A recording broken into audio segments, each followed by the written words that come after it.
Good morning. Online क्लासों में आपका स्वागत है। देखो अपना जो बायोलॉजी वाले बच्चे हैं, कल भी एक बच्चे का मेरे पास मैसेज आया था कि मैडम बायोलॉजी के नोट्स तो देखो जो आपका ये लेक्चर अपलोड करके डाला जा रहा है, इसके जस्ट नीचे ही आपके जो नोट्स है वो डाले जा रहे हैं। इसके अलावा सबसे इंटरेस्टिंग चीज ये है या सबसे फैक्ट ये है कि आप अगर सब्जेक्ट में इंटरेस्ट लोगे, अगर आप सब्जेक्ट में इंटरेस्ट लोगे, कोई सा भी सब्जेक्ट हो, कोई सा भी स्टूडेंट हो, तो वो आपको अच्छा लगने लगेगा।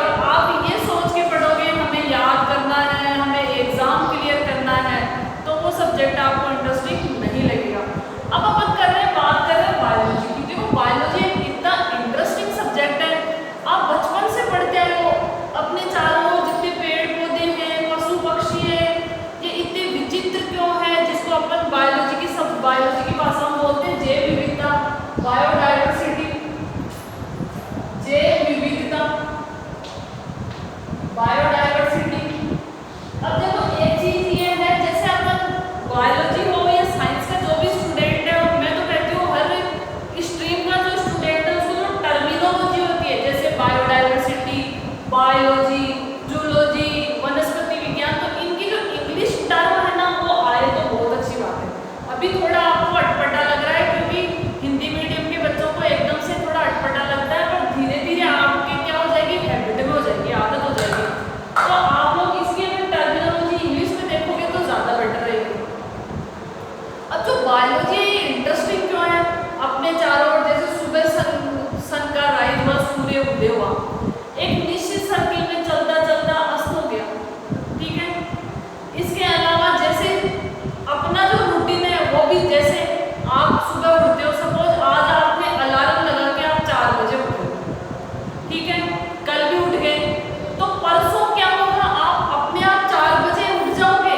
ये एक अलग बात है कि आप उठ के वापस हो जाओगे परसों, पर आपके शरीर में एक बायोलॉजिकल क्लॉक होती है, जैविक घड़ी, एक ग्लैंड होती है, ग्रंथि होती है, जैविक घड़ी, जिसको बोलते हैं बायोलॉजिकल क्लॉक। वो ये निश्चित करती है कि आप 2 दिन अगर इस तरीके से सेट हो गए तो तीसरे दिन आपकी ये घड़ी अपने आप सेट कर देगी। जैसे कुछ व्यक्ति ठंडे स्थानों में रहते हैं, वो उसके हिसाब से सेट हो जाते हैं, कुछ गर्म स्थानों में रहते हैं, वो उस हिसाब से सेट हो जाते हैं। कई बार आप लोगों ने सुना होगा, जैसे कोई छोटे बच्चे को माँ या पिता ज़्यादा बचाव करते हैं, उसको इसको ये मत खिलाओ, ये हो जाएगा, इसको यहाँ मत बिठाओ, इसको मिट्टी में मत खेलने दो, तो कोई व्यक्ति कहेगा नहीं इसको इतना प्रोटेक्ट मत करो, इसको इतना मत ढालो इस वातावरण में, वरना फिर क्या होगा, इसका शरीर भी वैसा ही हो जाएगा। कई लोगों को कईयों का इम्यून सिस्टम, प्रतिरक्षा तंत्र, ये वर्ड नया नहीं है आपके लिए, 10th में पढ़े हो प्रतिरक्षा तंत्र आप 10th में पढ़े हो, तो वो किसी का कमजोर होता है, किसी का स्ट्रॉन्ग होता है। तो ये सारे प्रश्नों का जवाब कहाँ मिलता है आपको, बायोलॉजी में मिलता है। आज अगर आपका रूटीन है, आप 8 बजे खाना खाते हो रात को, या सुबह 10 बजे ब्रेकफास्ट लेते हो, तो उस फिक्स टाइम पे आपको भूख लग जाती है, चाहे आपको खाना मिले चाहे ना मिले, पर भूख लगती है। अगर आपको उस टाइम खाना मिल गया तो अच्छी बात है, अगर थोड़ा सा टाइम आपका आगे बढ़ गया, 10, 15, 20 मिनट, आधा घंटा, तो आपकी भूख खत्म हो जाती है। क्यों? क्योंकि अपने शरीर में क्या होती है, बायोलॉजिकल क्लॉक, जैविक घड़ी होती है, और इन सब प्रश्नों का जवाब कौन देती है, आपकी बायोलॉजी देती है। अब जैसे कोई व्यक्ति है, वो क्या करता है, एक बार किसी चीज को देख लिया, उसने माइंड में सेट कर लिया, तो अपना जो मस्तिष्क है, अपन ने पढ़ा था 10th में दूसर द्रव्य, क्या पढ़ा था, दूसर द्रव्य, जिसके जितना ज्यादा दूसर द्रव्य होगा वो उसको क्या माना जाता है, इंटेलिजेंट माना जाता है, बाहर से अपन डाल नहीं सकते। तो बायोलॉजी एक बहुत इंटरेस्टिंग सब्जेक्ट है, उसको डेली लाइफ से, दैनिक जीवन से जोड़ के देखिए। आपके चारों ओर इतनी सुंदर प्रकृति है, उसमें जो पेड़ पौधे और जो जीव जंतु है, उन्हीं में क्या आपकी सुंदरता है। आप चिड़ियाघर में जाते हो, वहाँ विभिन्न प्रकार के जीव जंतु देखते हो, तो क्या आप उनका शिकार करने जाते हो? बिल्कुल नहीं, उनको देखने जाते हो, तो वो क्या है, आपकी प्रकृति की सुंदरता। और ये सब किसमें आएगा, आपके जैव विविधता में। अगर कहीं पे बहुत ज्यादा पेड़ पौधे, तो वहाँ का सुबह का वातावरण बिल्कुल अलग ही रहता है,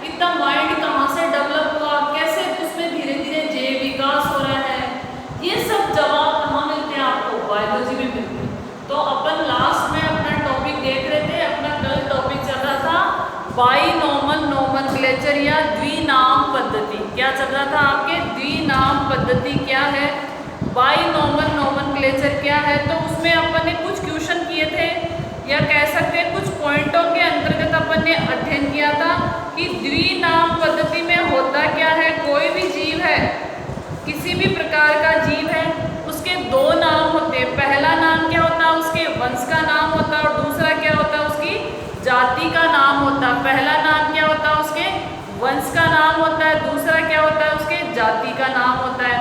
इसलिए इसको क्या कहा गया? आपके द्विनाम पद्धति कहा गया है। किसने दी थी द्विनाम पद्धति? कैरोलस लीनियस ने क्या दी थी? आपकी द्विनाम पद्धति दी थी। द्विनाम पद्धति कैरोलस लीनियस ने दी थी, और सबसे पहले कैरोलस लीनियस ने अपने ही नाम में द्विनाम पद्धति क्या की थी? लागू की थी। अब देखते हैं अपन कि जो आपका द्विनाम पद्धति है, उसके बाद में अपन ने जो जीवों को है वर्गीकृत किया। अब देखो, थोड़ा सा समझो, कोई भी जीव है, जैसे आपको कहीं से मिला तो सबसे पहले क्या करोगे? आप उसको पहचान करोगे। पहचानना, सबसे पहले उसको पहचानेंगे कि पौधा है, जंतु है। अपना जितना नॉलेज है, उसके हिसाब से अपन उसकी क्या करेंगे? पहचान करेंगे। फिर क्या करेंगे? उसको वर्गीकृत करेंगे। सॉरी, पहले क्या करेंगे? उसका नामकरण करेंगे। फिर क्या करेंगे? उसका नामकरण करेंगे। ये जंतु है, ये पौधा है, ये पक्षी है, ये चिड़िया है। और फिर उसको क्या करेंगे? अपन वर्गीकृत कर देंगे। वर्गीकरण कर देंगे उसका, वर्गीकरण कर देंगे। तो जो भी आपकी बायोलॉजी है, अपन बेसिक्स ऑफ बायोलॉजी, बायोलॉजी के जो मूलभूत सिद्धांत है, या ये कह सकते हो अपन बायोलॉजी की एबीसीडी सीख रहे हैं। अपन क्या सीख रहे हैं? बायोलॉजी की एबीसीडी सीख रहे हैं। तो जैसे ही आपको कोई पौधा या जंतु मिला, तो पहचानोगे उसे। हाँ, ये चिड़िया हो सकती है, नहीं ये तो पौधा है। जैसे आपको काई मिली, तो आप कितने दिन क्या सोचते थे? काई क्या है? कुछ नहीं है। पर काई क्या है? आपका पौधा है, शैवाल है। तो काई को पहचाना, फिर नामकरण किया। अब देखो, नामकरण कब आएगा? जब अपन इसके नियम पढ़ेंगे। अभी अपन ने सिर्फ द्विनाम पद्धति पढ़ी है। जैसे जो काई है, कुछ काई ग्रीन कलर की होती है। क्यों होती है ग्रीन? क्योंकि उसमें पर्णहरित पाया जाता है, क्लोरोफिल पाया जाता है। क्लोरोफिल भी कई प्रकार के होते हैं। ए होता है, बी होता है, सी होता है, डी होता है, ई होता है। तो रेड एलगी भी होती है, मतलब लाल कलर की भी क्या होती है? आपकी काई होती है। तो फिर उसका क्या किया? आपने नामकरण किया। रेड है तो रेड एलगी, इसके अलावा भूरे कलर की दिखती है तो भूरी एलगी। फिर उसका क्या किया? आपने वर्गीकरण, इसको इस क्लास में रख दिया, इसको इस क्लास में। अब ये वर्गीकरण कर रहे हैं अपन, इसके लिए कुछ आपको बेसिक चीजें चाहिए। भाई, स्कूल में आने के लिए आपको बैग चाहिए, इसके साथ बैग के साथ क्या चाहिए? बुक्स चाहिए, कॉपी चाहिए, पेन चाहिए। तो अपन जो वर्गीकरण कर रहे हैं, किस आधार पे करेंगे? ऐसा क्या है कि अपन वर्गीकरण में इनको काम लेंगे? वो कौन से आधारभूत है जिनसे अपन वर्गीकरण करेंगे? देखो, एक शब्द है सिस्टेमेटिक्स। एक शब्द है सिस्टेमेटिक, व्यवस्थित करना। सिस्टेमेटिक्स, जैसे आपने कोई जाति खोजी है, किसी की भी जाति में, नाम नहीं ले रही, पौधे की है, जंतु की, आपने खोजी है, तो उसको सिस्टेमेटिक्स मतलब व्यवस्थित रूप से, इसका अर्थ होगा जीवों की नियमित व्यवस्था करना। इसकी परिभाषा कैसे होगी? जीवों की नियमित व्यवस्था करना। जीवों की नियमित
वर्गीकी सहवर्ग। थोड़ा सा समझ लो फिर थोड़ा इजी हो जाएगा आपके लिए। वर्गीकी सहवर्ग क्या होते हैं? जैसे मैंने कहा ये मनुष्य जाति है, ये इसकी जाति है, एक शब्द आएगा वर्गीकी, वर्गीकी सहवर्ग। अपन ने कल देखा था कि कोई भी जीव है उसके दो नाम होते हैं, पहला नाम वंश का और दूसरा जाति का। पहला नाम किसका होता है? वंश का, और दूसरा किसका होता है? आपका जाति का। तो अपन को कहां से पता चला वंश क्या है, जाति क्या है? वंश किसे कहेंगे, जाति किसे कहेंगे? इसके अलावा अपन पौधों को बांटते हैं पादप जगत, जंतुओं को बांटते हैं जंतु जगत। तो ये जो सारे ये क्या है? सहवर्ग है। जैसे आपके जगत है जिसको किंगडम बोलते हैं, वर्ग है, गण है, वंश है, जाति है, ये सारे क्या आपके सहवर्ग है। इन सबको क्या बोलेंगे? सहवर्ग बोलेंगे। और जो एक है ये, चाहे ये एक हो, चाहे ये एक हो, चाहे ये, इनको क्या बोलते हैं? टैक्सा, टैक्सा या वर्ग, टैक्सा या वर्ग। दोबारा से देखो, अपन ने द्विनाम पद्धति पढ़ी है। हर जीव के दो नाम होते हैं। दो नाम से मतलब पहला नाम वंश का और दूसरा जाति का नाम होता है। तो इनको क्या कहा जाता है? आपका वर्गीकी सहवर्ग। अब वर्गीकी सहवर्ग में जगत है, ये भी वर्गीकी सहवर्ग है, वर्ग है, ये भी वर्गीकी है, ये और जो एक है इनमें से कोई सा भी एक, चाहे आप जाति ले लो, इसको क्या कहेंगे? टैक्सा या वर्ग। ये दोनों एक ही है, ये हिंदी और इंग्लिश है, तो आपको टैक्सा भी मिल सकता है। तो वर्गीकी सहवर्ग में कौन आएंगे? जगत है, वर्ग है, गण है, वंश है, जाति है, उपजाति भी हो सकती है, उपजाति भी हो सकती है। तो ये सारे क्या है? वर्गीकी सहवर्ग। ठीक है। और इकाई क्या है वर्गीकरण की? जाति। इकाई क्या है आपकी? जाति। तो आप समझ रहे होंगे जाति एक नॉर्मल सा वर्ड है। जैसे कोशिका क्या है? एक बहुत बड़ी, कोशिका विज्ञान एक बहुत बड़ी शाखा है। अगर कोशिका की बात की जाए तो कोशिका क्या है? प्रोकैरियोटिक कोशिका क्या है? एक कोशिकीय जीव क्या है? बहुकोशिकीय जीव क्या है? कोशिका के अंदर क्या क्या होते हैं? माइटोकॉन्ड्रिया, लाइसोसोम, गोल्गी, राइबोसोम, केंद्र। तो कोशिका एक बहुत बड़ी इकाई है। जीव का अस्तित्व नहीं है कोशिका के बिना। सजीव में कोशिका मिलेगी, जीवों में कोशिका मिलती है, निर्जीवों में नहीं मिलेगी। वैसे ही वर्गीकरण की आधारभूत इकाई क्या है? आपकी जाति। वर्गीकरण की बेसिक यूनिट, फंडामेंटल यूनिट, आधारभूत इकाई क्या है? आपकी जाति। तो जाति कहने को, जैसे आप जाति से तात्पर्य ये नहीं है हिंदू है, ये मुस्लिम है, ये ईसाई है, सिख है, ये कोई जाति नहीं है। जाति की वैज्ञानिक परिभाषा क्या होती है? ये तो मनुष्य के द्वारा बनाई गई है, ये जाति है, वो जाति है। जाति की अपन वैज्ञानिक परिभाषा देखेंगे, बायोलॉजिकल डेफिनेशन, बायोलॉजिकल कंसेप्ट क्या कहता है। तो जाति की वैज्ञानिक परिभाषा क्या होगी? जाति किसे कहोगे आप? देखो, जाति वो होती है जो आपस में प्रजनन कर सके। जाति वो होती है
मौलिक समानता होगी। जैसे मनुष्य जाति, जैसे आपके इंडिया वाले जो हैं उनकी प्रजाति अलग है, साउथ अफ्रीका वाले हैं उनकी प्रजाति अलग है, अमेरिका वाले हैं उनकी प्रजाति अलग है। तो वो आपस में प्रजनन करते हैं, उनकी संतानें भी क्या होती है, आपकी जनन सक्षम होती है। तो जो जाति होती है उसकी ये तो परिभाषा है। अब अगर जो वर्गीय की सामर्थ्य है उसमें अपन जाति को कैसे लिख सकते हैं वो देखिए आप लोग।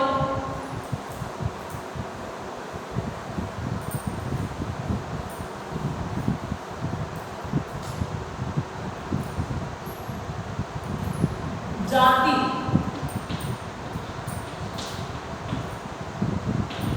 वे जीव जिनमें मौलिक समानता हो, वे जीव जिनमें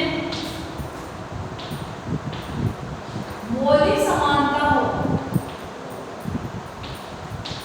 मौलिक समानता हो, वो किस में सम्मिलित किए जाएंगे, आपके जाति में सम्मिलित किए जाएंगे। और जाति शब्द का सबसे पहले वर्णन किसने किया था, लीनियस ने, ये भी ध्यान रखना है। स्पीसीज बोलते हैं इसको, स्पीसीज जाति, इसका सर्वप्रथम वर्णन किसने किया था, लीनियस ने, कैरोलस लीनियस ने, मतलब ओनली लीनियस ने। लीनियस ने सबसे पहले जाति शब्द दिया था। ये क्वेश्चन भी बनता है आपके 1 नंबर का।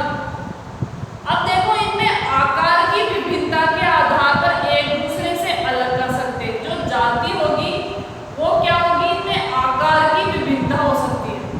जैसे शेर है आपका, चीता है, बिल्ली है, बाघ है, ये इनमें क्या है आपके आकार की विभिन्नता। ये एक ही ग्रुप के हैं, शेर, चीता, बाघ, बिल्ली एक ही समूह के हैं, पर इनमें क्या है आपकी आकार की विभिन्नता है।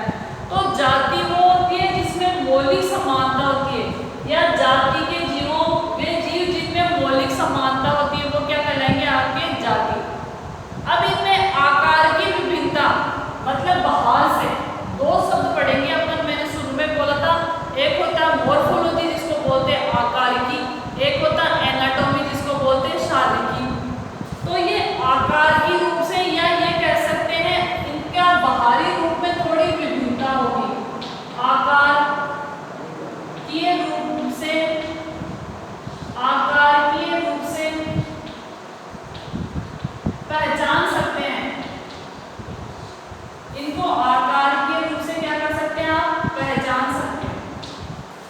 जैसे आपके उदाहरण दे रखा है सोलेनम ट्यूबरोसम, क्या आपका आलू है। सोलेनम ट्यूबरोसम क्या हो गया, आपके आलू हो गया। सोलेनम मेलजोना, ये किसका नाम है, बैंगन का नाम है। ये एक ही वंश में रखे गए, इनका वंश एक है। देखो थोड़ा सा समझ लो जिससे इजी रहेगा। सोलेनम, सोलेनम एक सोलेनेसी एक फैमिली होती है, सोलेनम एक वंश है। आपने 10th में देखा होगा, एक चैप्टर था आपके पर्यावरण वाले में, पेड़ पौधे व जीव जंतुओं के वैज्ञानिक नाम। मूंगफली को क्या बोलते हैं, मटर को पाइसम सटायम, अरे मूंगफली को बोलते हैं अरेकिस हाइपोजिया। जैसे आपके रेशे वाले सन की बात करें, इसके अलावा कपास की, कॉटन को बोलते हैं गोसिपियम, अलग अलग वेराइटी होती है, हिरसुटम है, कौन सी है। तो जो वैज्ञानिक नाम थे वैसे ही सोलेनम क्या है, आपका एक वंश है। अब सोलेनम वंश में क्या है, आपके आलू भी रखा गया है, इसको सोलेनम ट्यूबरोसम बोलते हैं। बैंगन भी रखा गया है, इसको बोलते हैं सोलेनम मेलजोनम। तो इनका वंश तो एक है पर जातियां अलग अलग होंगी। इनकी प्रजातियां, जैसे गेहूं है, गेहूं की अलग अलग होती है। ये जैसे आपके कल्याण सोना है, ये अपन बोलते हैं मारवाड़ी में देसी गेहूं है, ये भाई संकर गेहूं है। तो ये क्या हो गई, इनकी जातियों में क्या हो गई, आपकी विभिन्नता। ठीक है, तो ये थी आपकी जाति। इसका एग्जाम्पल लिख सकते हो, जैसे मेंजिफेरा इंडिका आम है, सोलेनम ट्यूबरोसम आलू है। ये सारे क्या है आपके जाति के उदाहरण। अगला देखते हैं वंश। समीपस्थ जातियां होती है उनको एक वंश में रखा गया है। देखो जाति को अच्छे से समझ लेना, इनमें मौलिक समानता होती है, बाहर से इनमें थोड़ी बहुत समानता नजर आती है और एक ही वंश में रखे जाते हैं, एक ही वंश में रखे जाते हैं। अगला है आपका वंश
टमाटर है, ये सारे किस में रखेंगे? सोलेनम वंश में रखेंगे। किस में रखेंगे? आपके सोलेनम वंश में रखेंगे। किस में रखेंगे? सोलेनम वंश में। तो वंश में क्या हो कि 2-3 जातियों को इकट्ठा करके, 2-3 क्या ज्यादा भी हो सकती है, उनको रखा जाता है आपके वंश में। जातियों जो 5 से जुड़े, टमाटर है, बैंगन है, आलू है, मिर्च है, ये किस में आ जाएंगे? आपके एक ही वंश में आते हैं। ठीक है, तो ये जो 3, 4, 5 वंश सॉरी जातियों को सम्मिलित करके क्या बनाए जाते हैं? आपके वंश का निर्माण किया जाता है। ठीक है, अब देखते हैं जैसे आलू, बैंगन, टमाटर, मिर्च, ये सब किसमें? सोलेनेसी वंश में है, सोलेनम वंश में। अब 2-3 वंशों को जोड़ के क्या बना सकते हैं अपन? देखो, जैसे जैसे अपन जाति, वंश, कुल, गण में जाएंगे, वैसे वैसे जीवों में समानताएं कम होती जाएगी। सबसे अधिक समानता कहाँ होती है? जाति लेवल पे। सबसे अधिक समानता कहाँ होती है? आपके जाति स्तर पर होती है।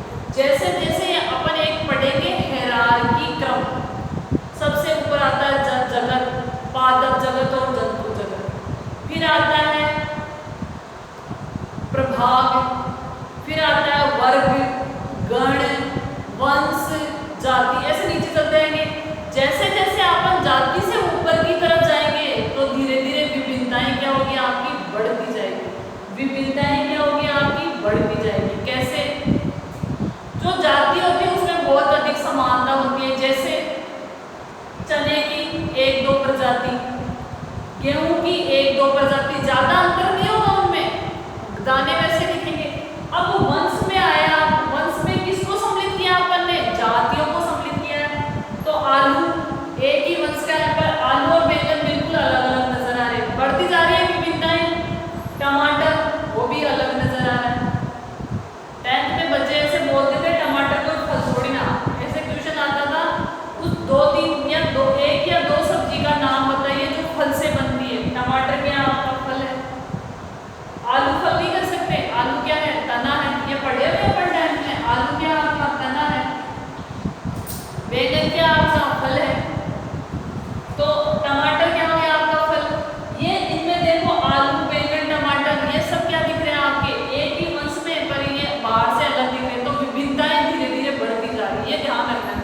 फिर चलते हैं कुल। कुल में क्या आ जाएंगे? वंश आ जाएंगे। कुल में क्या आ जाएंगे? आपके वंश। 2-3 वंशों को इकट्ठा करके क्या बनाया जाता है? आपका कुल बनाया जाता है। 2-3 वंशों को सम्मिलित करके क्या बनाया जाता है? आपका कुल। कुल। कुल में क्या होगा? संबंधित वंश आते हैं। संबंधित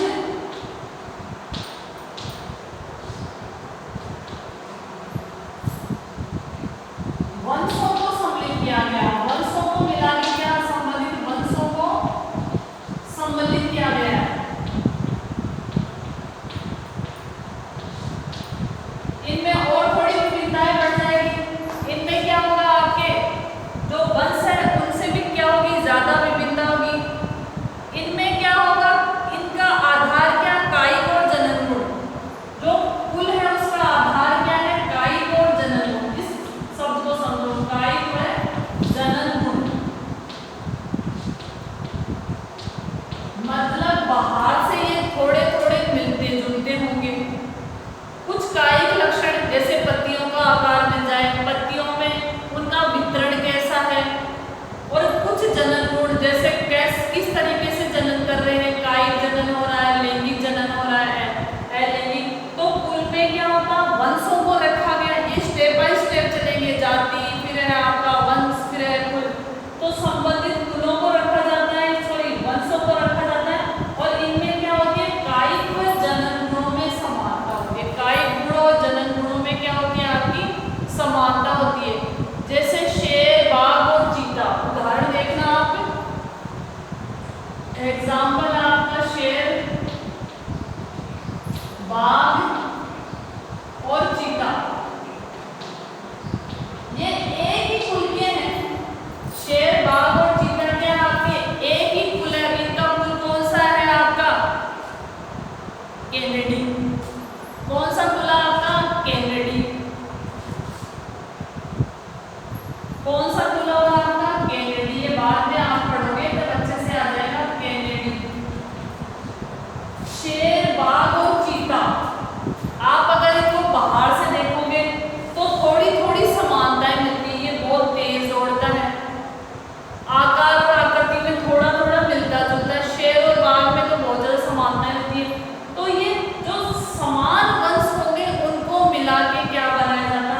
ठीक है। अगला देखते हैं अपन ऑर्डर या गण। अगला देखते हैं ऑर्डर या गण।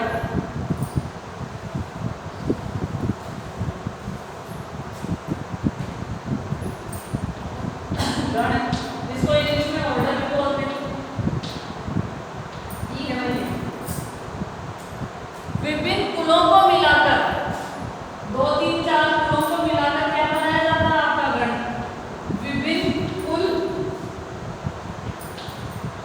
कुलों को मिलाकर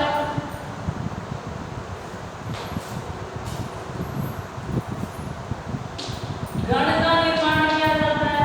मिलाकर 2 3 कुल मिला दिए, जैसे कार्निवोरा है, कार्निवोरा मिलाकर गण का निर्माण किया जाता है। गण का निर्माण किया जाता है।